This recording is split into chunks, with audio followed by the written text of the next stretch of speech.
साईं बाबा और हांडी। ओम श्री साईं नाथाय नमः। शिरडी की वो सुबह कुछ अलग थी। सूरज तो रोज की तरह निकला था, लेकिन द्वारका माई के आंगन में आज एक अजीब सी खामोशी थी। लोग आ रहे थे, झुक रहे थे, लेकिन साईं बाबा की नज़रें आज कुछ खोज रही थी। उनके पास रखी थी वह पुरानी मिट्टी की हांडी, जिसमें रोज भिक्षा आती थी और जिससे सैकड़ों पेट भरते थे। लेकिन आज वो हांडी खाली थी। क्या ये सिर्फ एक संयोग था, या फिर साईं बाबा अपने भक्तों की कोई परीक्षा लेने वाले थे? आज की ये कथा सिर्फ चमत्कार की नहीं है। ये कथा है विश्वास, सबूरी और इंसान के दिल की सच्चाई की। शिरडी और द्वारका माई का माहौल। शिरडी एक छोटा सा गांव, जहां दूर दूर से लोग साईं बाबा के दर्शन के लिए आते थे। कोई दुख लेकर आता, कोई बीमारी लेकर, और कोई सिर्फ सुकून पाने। द्वारका माई मस्जिद में साईं बाबा रहते थे। वहीं बैठते, वहीं सोते और वहीं से सबको दुआ देते। उनकी दिनचर्या बहुत सादी थी। सुबह उठना, धूनी जलाना और फिर भिक्षा के लिए निकल जाना। साईं बाबा खुद अपने लिए नहीं मांगते थे। जो मिलता वो सब भक्तों में बांट देते थे। और इस काम में उनकी सबसे बड़ी साथी थी वो मिट्टी की हांडी। उस हांडी में कभी रोटी आती, कभी चावल, कभी दाल, कभी सब्जी, और उसी से गरीब अमीर सबका पेट भरता था। लोग कहते थे बाबा की हांडी कभी खाली नहीं रहती। वो दिन जब हांडी खाली रह गई, लेकिन उस दिन कुछ अलग हुआ। साईं बाबा भिक्षा के लिए निकले। पहले एक घर गए, दरवाज़ा बंद। दूसरे घर गए, किसी ने कहा आज कुछ नहीं है। तीसरे घर बहाना बना दिया गया। धीरे धीरे पूरी गली घूम ली, लेकिन हांडी में कुछ खास नहीं आया। कुछ अमीर लोग भी थे जिनके घर में अनाज की कमी नहीं थी, लेकिन उन्होंने भी नज़रें फेर ली। जब बाबा वापस द्वारका माई आए तो हांडी लगभग खाली थी। बाबा चुपचाप बैठ गए। ना कोई गुस्सा, ना कोई शिकायत, बस वही शांति, मुस्कान। लेकिन भक्तों को ये बात खटक गई।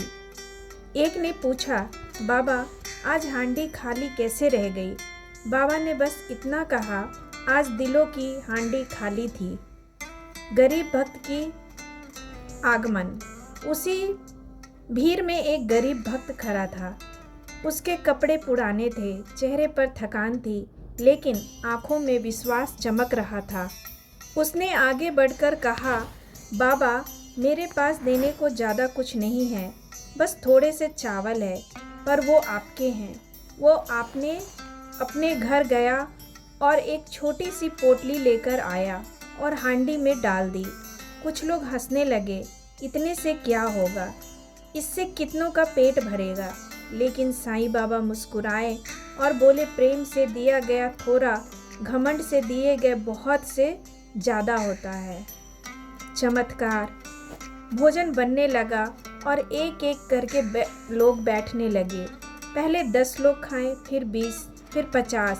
हैरानी की बात ये थी कि हांडी खाली ही नहीं हो रही थी। लोग एक दूसरे को देखने लगे, ये कैसे हो सकता है? इतने थोड़े से चावल से इतना सब? किसी ने गिनती छोड़ी, क्योंकि हर आने वाला खा रहा था और हांडी में फिर भी बचा हुआ था। तभी बाबा ने कहा, देख लिया, जब दिल भरा होता है तो हांडी कभी खाली नहीं होती। साईं बाबा का संदेश। साईं बाबा ने सबको पास बुलाया और कहा, आज मैंने किसी की गरीबी नहीं देखी। आज मैंने सिर्फ दिलों की अमीरी और गरीबी देखी है। जिसके पास बहुत था उसने नहीं दिया, और जिसके पास थोड़ा था उसने सब दे दिया। याद रखना, ईश्वर तुम्हारे तिजोरी नहीं देखता, वो तुम्हारा दिल देखता है। सबकी आंखें नम हो गई। अमीर लोग शर्म से झुक गए और गरीब भक्त की आंखों में आंसू और मुस्कान दोनों थे। रात की शांति और सीख। रात को द्वारका माई में शांति थी। धूनी जल रही थी और लोग आज की घटना को याद कर रहे थे। किसी ने कहा, आज बाबा ने हमें असली दौलत दिखा दी। किसी ने कहा आज समझ आया कि दान क्या होता है, और वो गरीब भक्त आज दिल से सबसे अमीर इंसान था। दोस्तों, साईं बाबा की वो हांडी आज भी हमें यही सिखाती है कि जो दिल से देता है उसकी ज़िंदगी कभी खाली नहीं रहती। अगर आपको ये कथा अच्छी लगी हो तो इसे अपने परिवार और दोस्तों के साथ ज़रूर शेयर करें, और ऐसी ही साईं बाबा की चमत्कारी और प्रेरणादायक कथाओं के लिए चैनल को अभी सब्सक्राइब करें, क्योंकि अगली कथा शायद आपकी ज़िंदगी को भी एक नया रास्ता दिखा दे। ओम साईं राम।